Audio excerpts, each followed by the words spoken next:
In this portion of the course, we're going to pivot into testing and some research, which is current at the time of recording. This is a marketing poster that CSMI used, and I love it for the purposes of this section.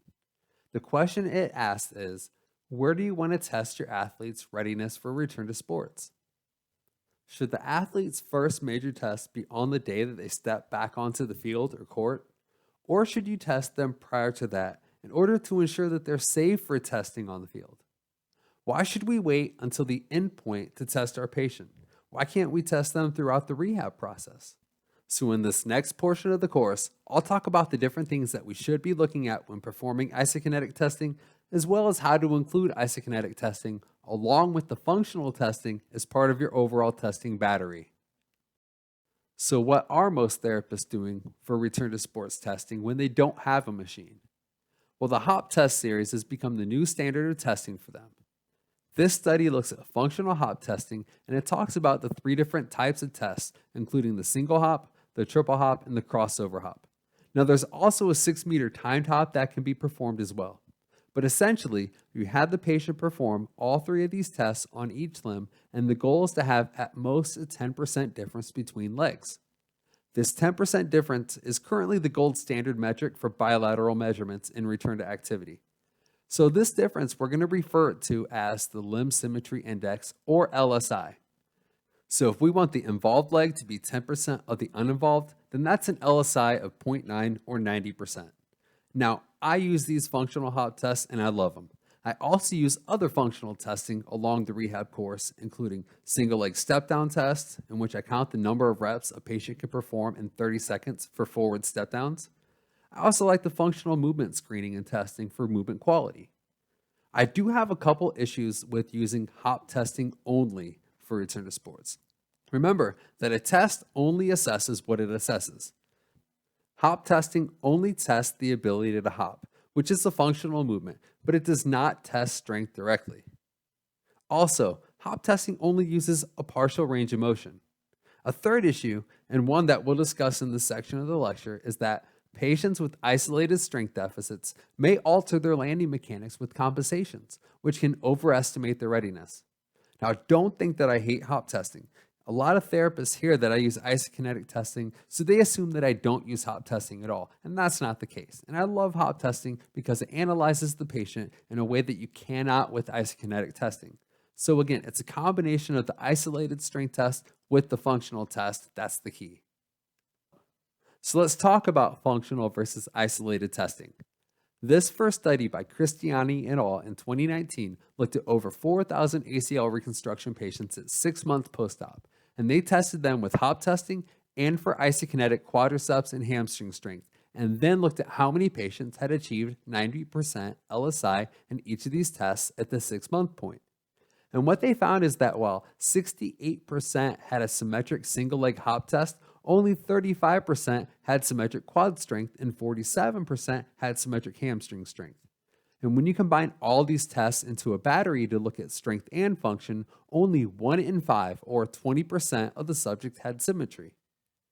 In the next study on the slide by Barfoot et al. In 2019, they did the same type of study where they compared hop testing with isokinetic quad strength, but they also repeated the testing at 12 months. What they found is very similar to the Cristiani study. At 6 months, 67% had symmetric hop testing, but only 28% had symmetric quad strength. At the 12-month mark, when they repeated the testing, 90% had a symmetric hop test, but still only 46% had symmetric quads. Now, the conclusion of the study shows us that you can predict how a person will hop based on their quad strength, but you cannot predict quad strength based on hop performance, so it cannot be used as a surrogate. Also, it shows us that recovery of hop distance occurs earlier than recovery of strength. Now, where this becomes a problem is that if you only perform hop testing and not include the isokinetic strength test, you're going to send these patients back to sports too early and not picked up on these deficits. So, how can our ACL patients be symmetric in hop testing when they continue to have these strength problems? We're going to look at that now in this next series of studies. So these are 5 studies that I'm going to reference on the next few slides, and they were all performed by the same group of researchers out of Ohio. and they all compared quad strength testing against functional testing. In the first study, they compared isometric quad strength with hop testing. In the second study, they compared isometric quad strength with double leg landing mechanics, in which the subjects had to land bilaterally and then performed a maximal vertical jump. And that study used 3D motion analysis and force plate technology. In the third study, they compared isometric strength with single leg landing mechanics, in which the subjects had to land and hold the single leg drop. And that study also used the same 3D motion analysis and force plate technology. In the fourth and fifth study, they followed up with the subjects for 1 and 2 years later, respectively. All studies included a subjective questionnaire. In each study, they took an interesting approach. So they tested all subjects, both control and ACL reconstruction patients, with isometric quad strength, and this is called the MVIC, or maximal volitional isometric contraction. Now, with the ACL subjects, they further subgrouped them into a high quad strength group and a low quad strength group. The high quad strength group had a quad index of 90% or greater, and the low quad group had a quad index of 85% or less. I don't know what they did with the subjects that fell between 86 to 89% strength, though. Now, another thing they did that was interesting is that they didn't just put a fixed timestamp on when to assess the ACL subjects like the previous studies we discussed. Each subject was tested at the time of their clearance for return to sports by their physician, so the time from surgery varied by patient. So what did they find? Well, overall, the ACL group performed worse in all measures. That being said, those who were in the high quad group actually performed similarly to the control group, but it was those in the low quad group that reported worse subjective function and knee symptoms. They performed worse on hop tests and had more asymmetry in both double and single leg landing tests. When analyzed even further, you could predict their functional performance based on their quad strength, and this is beyond graft type, presence of meniscus pathology, and other knee symptoms or pain. What I found most interesting is that in the single and double leg landing tests, the low quad strength group used predictable altered landing mechanics. Not only that, when they followed the ACL subjects out for 1 or 2 years later, those in the low quad group continued to report worse function compared to those in the high quad group. Now, a couple of comments. The study doesn't show what would happen if you had a patient in the low quad group and with proper training and conditioning, you brought them into the high quad group. If that would change any of their outcomes, either in the functional or subjective tests, so keep that in mind. Maybe we'll get another study that looks at that aspect. The other comment is, while isometric testing does give you a good measure of strength, it doesn't give you as much information as you get from a true isokinetic test, especially when we get into the discussion on the concentric eccentric test later in this testing procedures portion of the section. Now, every study so far has looked at strength compared to the uninvolved leg. But let me ask this. When someone tears the ACL and goes through 6 months of rehab, well, what happens to the strength of that uninvolved leg? Well, it gets weaker. If we eliminate any neurologic crossover effect of the uninvolved leg, or if we simply have the athlete go from a high level of strength training and daily athletic activity and then shut down their level of activity to that of a post-op ACL, well, they're going to lose strength in that uninvolved side unless they're also taking time to focus on exercising the uninvolved leg. So this next study by Welsant et al. In 2017 took an interesting approach to see if the Limb Symmetry Index, or LSI, is the best way to assess strength for return to play. So what they did, when a person tore their ACL, they brought them in as quickly as they could to get an isometric quad strength test for the uninvolved limb. And then at a later time, when it was safe, they had them do hop testing for the uninvolved limb. Now, they called this data the Estimated Pre-Injury Capacity, or EPIC, EPIC.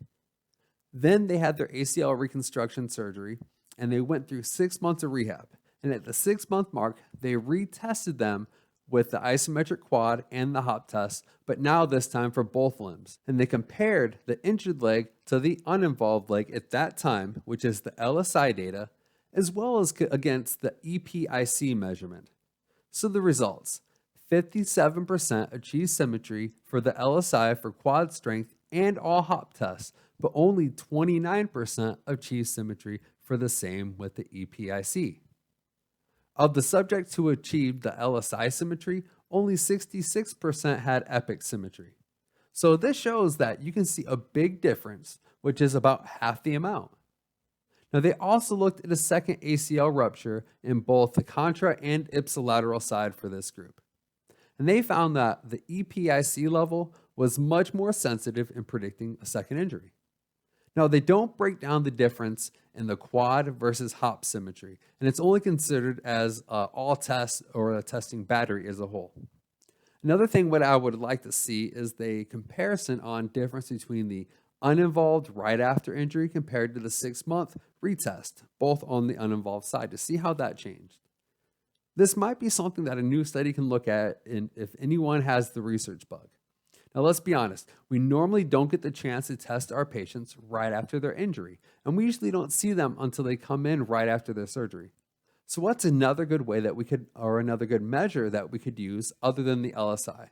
Well, I'll tell you that I like to use their body weight as a parameter, along with LSI, to assess their progress and readiness for return to play.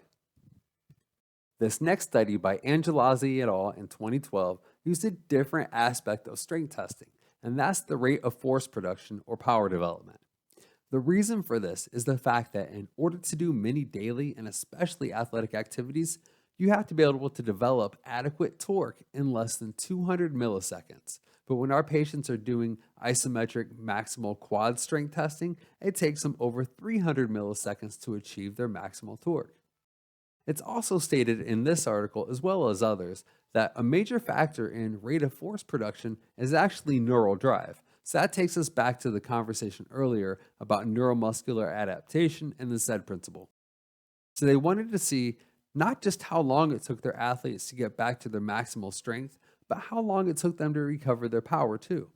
So in this study, the researchers collected data for over 6 seasons working with all male professional soccer players after ACL reconstruction. And with all subjects, they recorded a baseline preseason strength and a rate of force production test. And then they were retested at 6 and 12 months after they had an ACL reconstruction. Now, the testing was performed on a closed kinetic chain leg press dynamometer, which measured the MVIC, which again is the maximal volitional isometric contraction, as well as the rate of loading, and each limb was tested separately.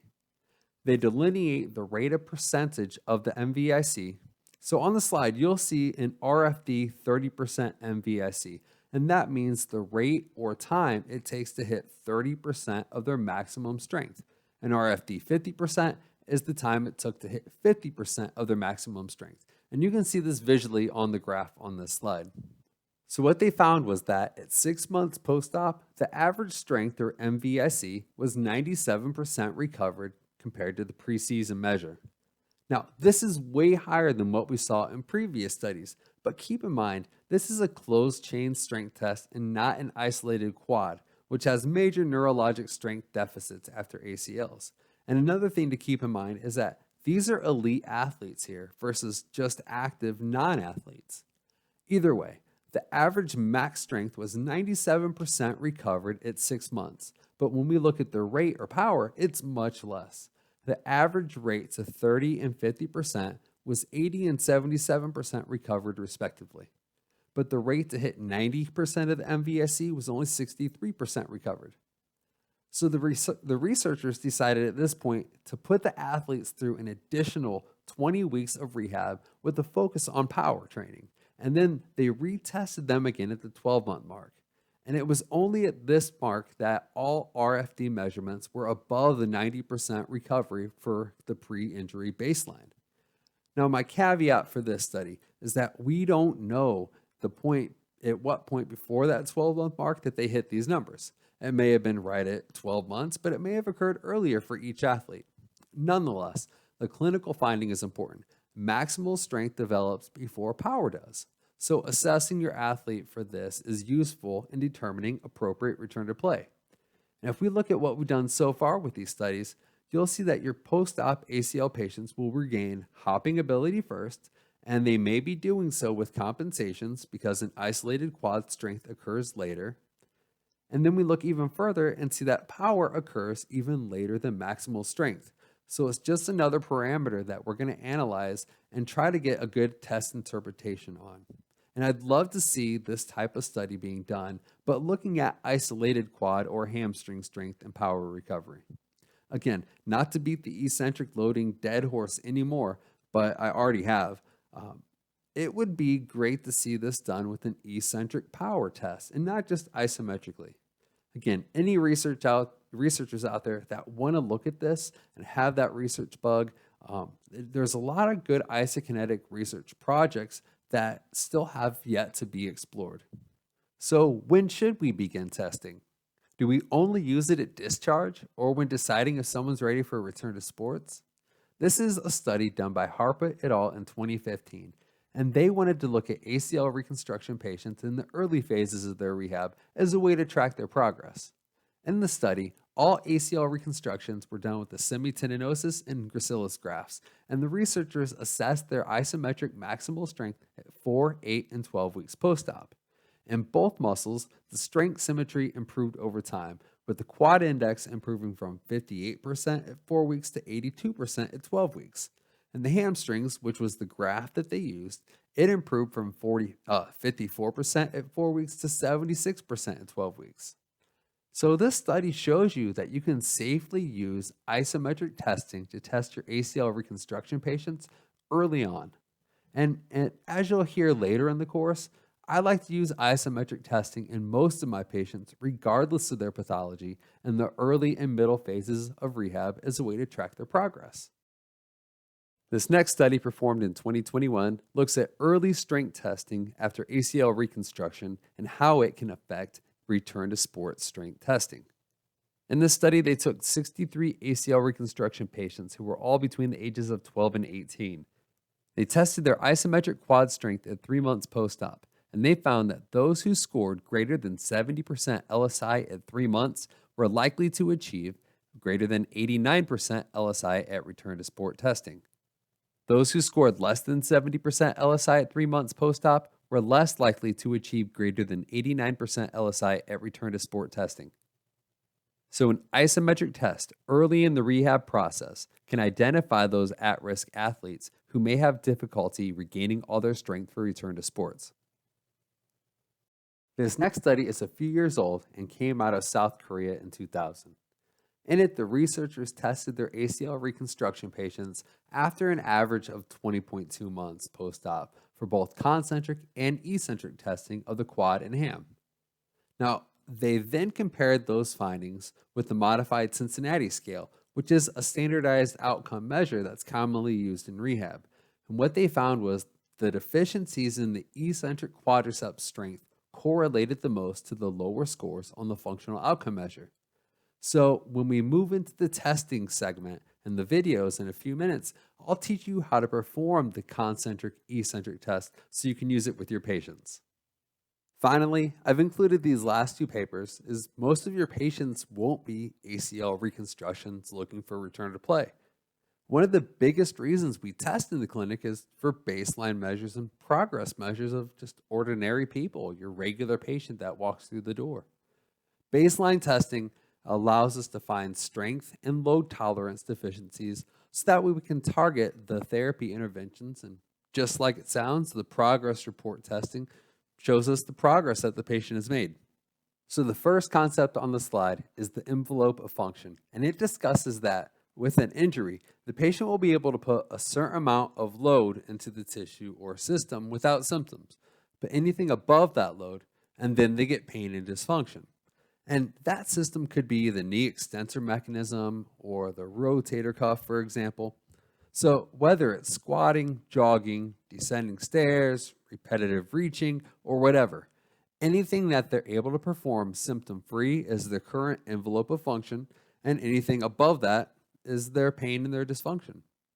And we can take a measurement of that. And let's just say, for example, that a patient with knee osteoarthritis initially has a 30% deficit of their quadriceps compared to the other side when you test them isometrically.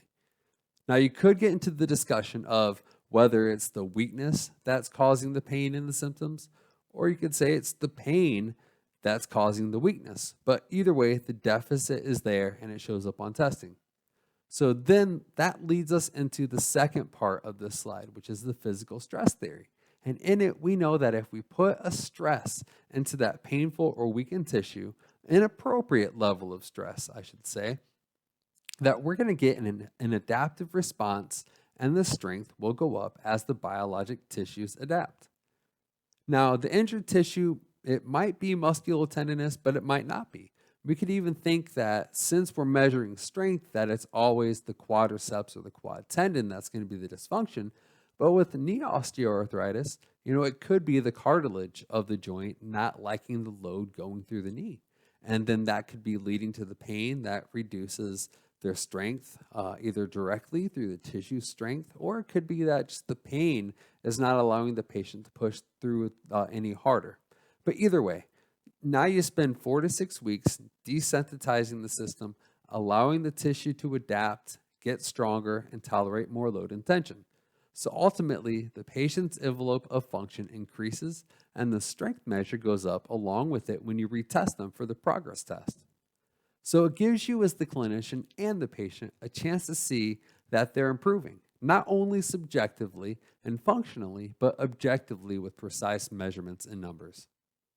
This is not just important for the patient, but also for the business side of things. Now, we have to demonstrate valid and reliable measures of deficits if we want to be reimbursed. And we all have those patients who have gotten better and made improvement, but they're not quite ready for discharge. They might report, say, 55 to 65% functional improvement, but they're not back to where they need to be. They have full range of motion and manual muscle testing, and their outcome measures they fill out are near normal limits. But when you test them on the machine, it still shows that they have a strength deficit or a tissue load tolerance deficit. So now you can continue with the patient. Now you may alter their frequency of visits since they are nearing the end of their plan of care, but now you're not going to get any issues with authorized visits and getting paid from the insurance company because you have a valid and reliable test showing the need for continued skilled therapy. But without a strength test report showing the deficiency, you might get a denial letter later on down the road or not get paid from that insurer. So this is a great tool for any of you that are working with workers' comp patients as well. I used to have a lot of patients from a large automaker plant, and we got so many rotator cuff repairs. And a lot of times, the patient was being sent back to work to 12-hour shifts and heavy manual labor with repetitive reaching too early after surgery. And many times the patients were ready for it, but sometimes it was too early. So having an isometric or an isokinetic test showing what the strength is, if they still have a deficit or not, that can really help you, the surgeon, and the caseworker make a better informed decision as to whether they're ready to go back to work without re-injuring the repair. And they like that too, because you can show that with testing later on that they made the improvement in strength with that additional therapy in the time, and that allowed them to improve their likelihood of a successful outcome. So that's also good for business. When we do a test in the United States, we use the CPT code 97750, which is a physical performance test or measure with a written report. Each unit is 15 minutes in time, and keep in mind that you cannot bill for this unit on the same visit as an initial evaluation or reevaluation charge. You have a few different options for what kind of tests you can perform. First and most common is actually the isometric test. This is meant for most of your patients that walk in the door. So long as they're not in acute pain or post-op, you can most likely do an isometric test with them. Essentially, the isometric test is a manual muscle test that gives us a precise number. So if your patient can perform a manual muscle test without their pain being significantly high, you should do an isometric test with them. For isokinetic tests, we have two options. First is the standard concentric test. This is the gold standard test that you see done, but unfortunately, it's not as good as performing the concentric eccentric test. The standard test only looks at concentric muscle actions versus the concentric eccentric test looks at both concentric and eccentric modes of contraction, and it gives you a much better measure on how your patient is doing. Whether you're performing an isometric or a variation of an isokinetic test, you want to follow the same procedure. Always have the patient warm up, as you don't want them testing without being ready. Always do a precise alignment of the patient to the dynamometer. Now, it's always a good idea to do a good alignment in general, but especially with the eccentric testing of the knee, it doesn't feel good even on a healthy knee if they're maximally loading eccentrically with the knee out of alignment. Make sure to take the time to explain the test to the patient. Make sure they know why they're testing and what to expect during the test. Give good cues and make sure they understand how to perform the test. Always test the uninvolved side first.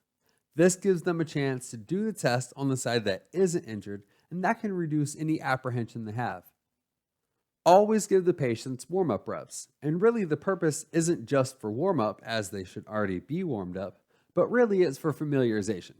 Especially with the concentric-eccentric test, they need to know how to perform the test, and if you're using the non-interrupted stroke test, one bad rep can skew the results. Another thing that's important is to give consistent cues. Now, when John does a test, you can almost hear crickets. And he gives good, clear, concise instructions, but without hyping the patient up. And I got used to that because that's who I learned testing from.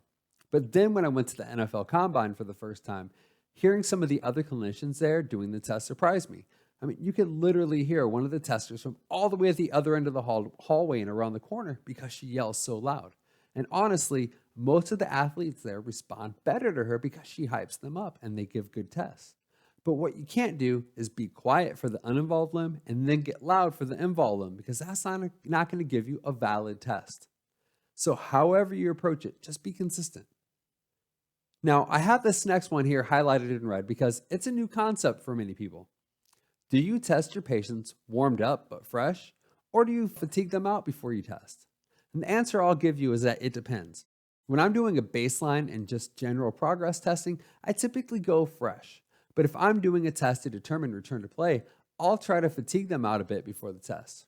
And there have been many studies that look at how fatigue can affect strength, and with most of them showing what's obvious is that, strength drops as the patient fatigues.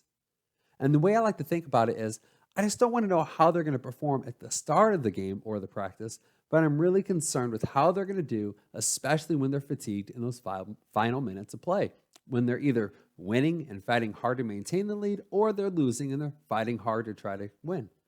And I know a lot of clinicians who only ever test fatigued.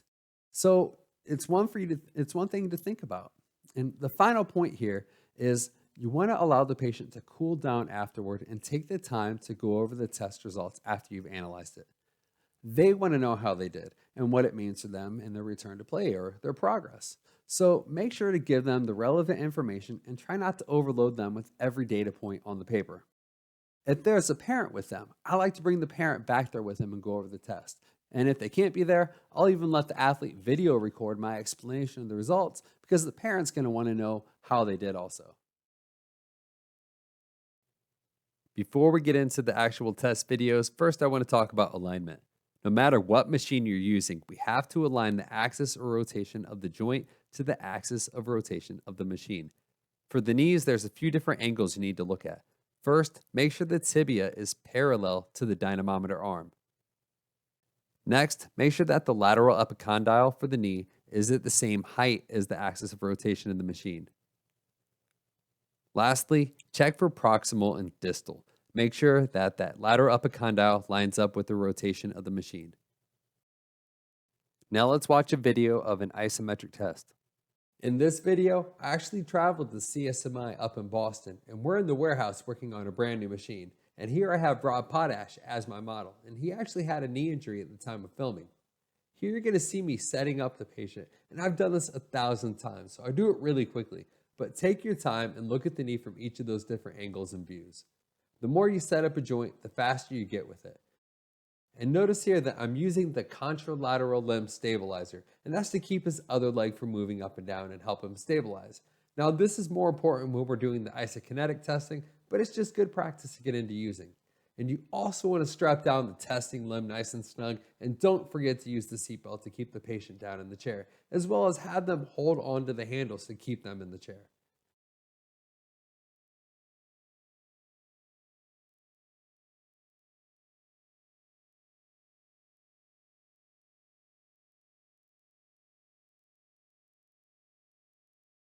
And as I'm putting the pad on the shin, I'm also checking the dynamometer height. And I'm checking for tibial alignment to the adapter arm as I run the knee through the motion. You'll know your alignment's off if the pad twists up or down as you move the knee back and forth. So when you're all done with the setup, click OK on the screen and then take the knee into full extension at 0 degrees. On this next screen, you're setting the anatomic 0, which aligns the computer's range of motion with the actual range of motion in the joint. So once you're at 0 degrees, click OK. Next, from there, we have to set the range of motion for the test. And since this is an isometric test, you need at least 10 degrees on both sides of the testing angle. So once you have the knee at the angle for extension, click the extension button, and that locks it in, and you'll see the little red dot next to it change to green. And then you move them into the flexion angle, and you click the flexion button, which also turns the red dot to green. And once that's done, click on the set round button, and then look down at the mechanical stop settings. Make sure that you set these, as they act as a backup mechanical stop for the dynamometer, and you can see me putting those into the appropriate spots here.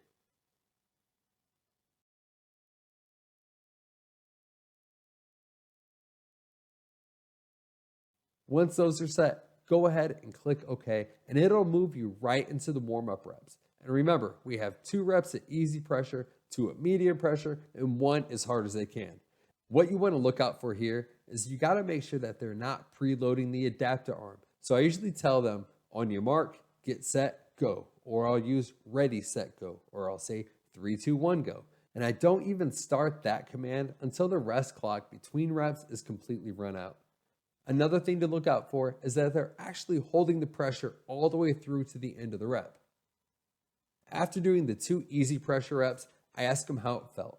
Now, I rarely have anybody who has difficulty on those, but if you do, you want to make a note of that. Next is 2 medium pressure reps, and again, ask them how it felt. If they say they have pain, tell them to ease into that maximal pressure rep. And once they do that, you can ask them how their symptoms were during that one.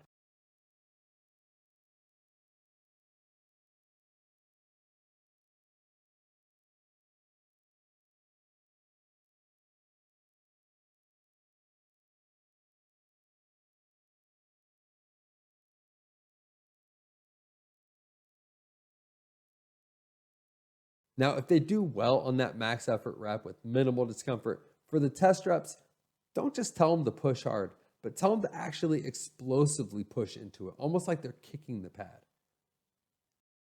Once the practice reps are all done, they're going to get a 30-second rest. And if they need more time, they get more time. It doesn't start until they push into the pad.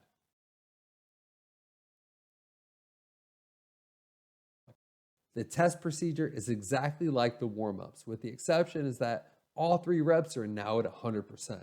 And again, make sure they push all the way through the end of the rep, and make sure that they start the rep on your cue and not simply watching the countdown clock. Look, there's a slight delay between the countdown clock running out and the start of the next rep. And if they're watching that and they jump the gun, they're going to be preloading into that dynamometer, and it's going to throw off your rate of torque production measurement.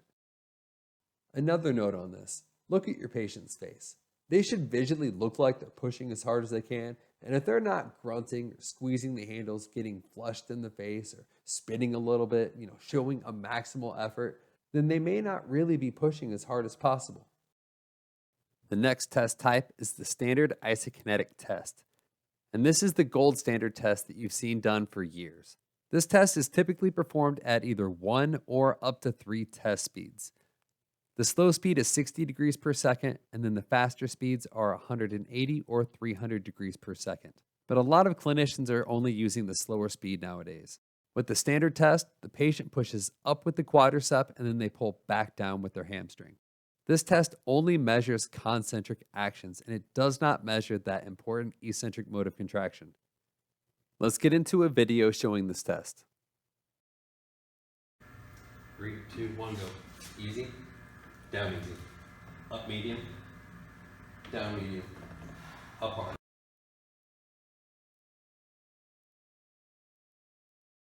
Now I paused the video just so you can see his actual reps. Looking on the screen, you should see that the first rep is minimal, the second rep is higher, and the third rep is higher than that. And that reflects that increasing pressure of the warm-up reps. If you see anything funky on here, like the patient not giving a consistent pressure through the motion, not going through the entire motion before switching directions. Or I've also even seen people push up really hard on the way up and then not pull back down with the hamstrings. Well, look, this is your chance to correct it. You may also see some pathologic curve issues as well, but I don't tell the patient that if I see it because I don't want to affect their state of mind for the test. Ask them about their pain. Now, since we're on the uninvolved side, there shouldn't be any, but when we get to the involved side, ask them how it went. The reason that we do the easy, medium, and then hard is for them to feel out the test. If they do well on the medium, but on the maximum pressure, they have pain and it's above that 3 or 4 out of 10 tolerable pain, then they're going to do the test at a reduced pressure, say 80 to 90% effort. When you're ready to move on and the patient's ready to move on, give them the instructions. Let them know that they're going to go to the bottom of the motion and then you're going to say, on your mark, get set, go. Or you can say something like 3, 2, 1, go, or ready, set, go. Whatever it is you say, once you say go, they're going to push up as hard as they can or just below that due to pain. And then once they're at the top of the motion, they're going to pull right back down as hard as they can. And they're going to do that for 3 total reps.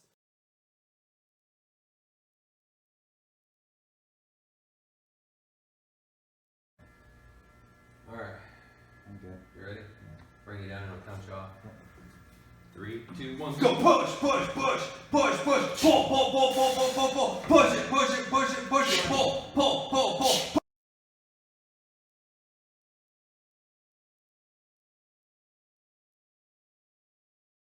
The final test type is the concentric eccentric isokinetic test. And this is the kind of isokinetic test that I use. The patients who get this test will be ambulatory with normal active and resisted range of motion. The manual muscle test will be normal.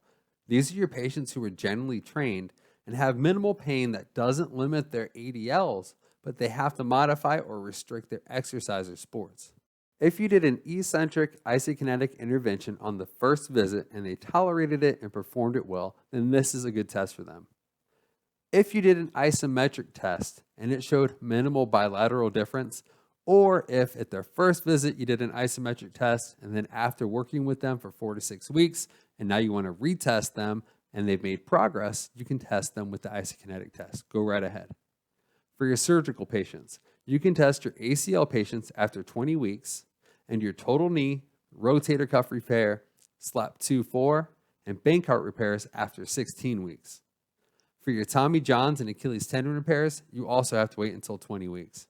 And when we test our Tommy Johns patients, we test the elbow pronators as well as the shoulder internal and external rotators. I'm skipping the setup because it's the exact same as the other tests we've already seen. And just like with the standard isokinetic test, you need to standardize that test range of motion from between 90 degrees of flexion to 10 degrees of extension. And this is for 2 reasons. The first is the screw home mechanism, and that occurs in the last 10 to 15 degrees.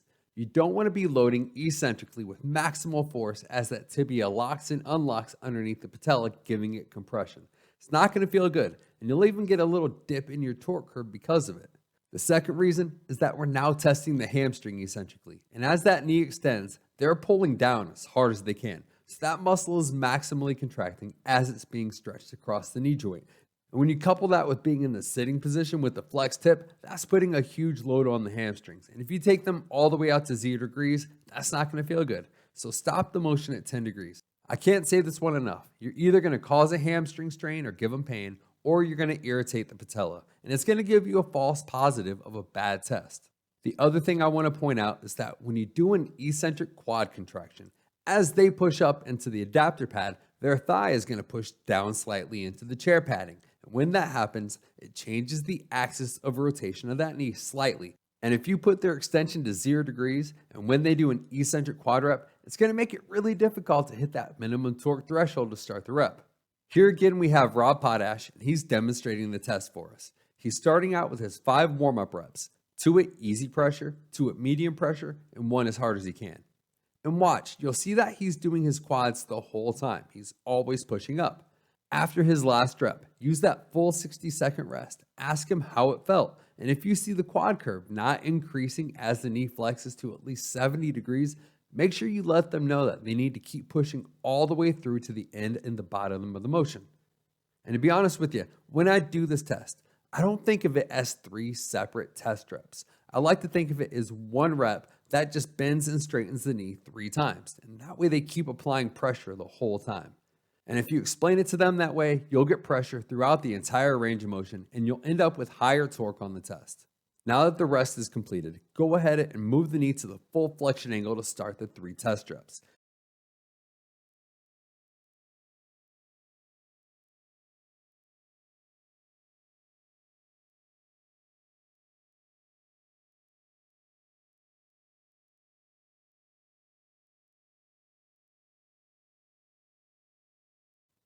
After the quad, you're going to go into the hamstring, and the software is going to take you right into the hamstring warm-up. Just remember that we put a higher torque threshold on the concentric portion, that way the leg can rest at the top of the motion before you start. Just like with the quad, it's 2 easy reps, 2 medium reps, and 1 rep as hard as you can.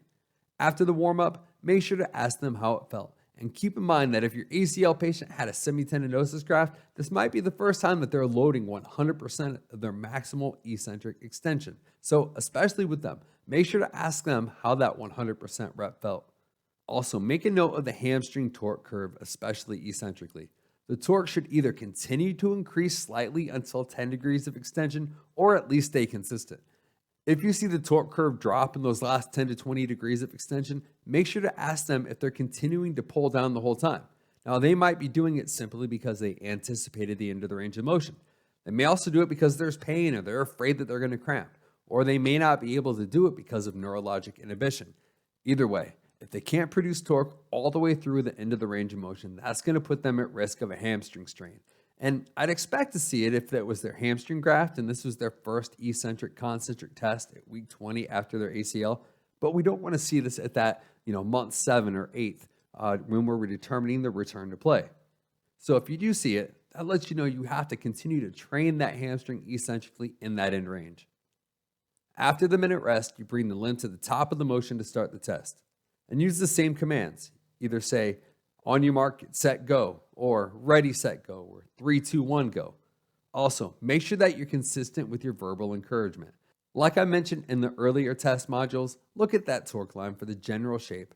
And I also like to look at the top left corner of the screen where it shows the max torque of the set, and that way I already have an idea of how they're doing before we even print it out to the result. So that covers isometric and isokinetic testing. In our next module, we're going to move into the applications that you can use for interventions on the machine.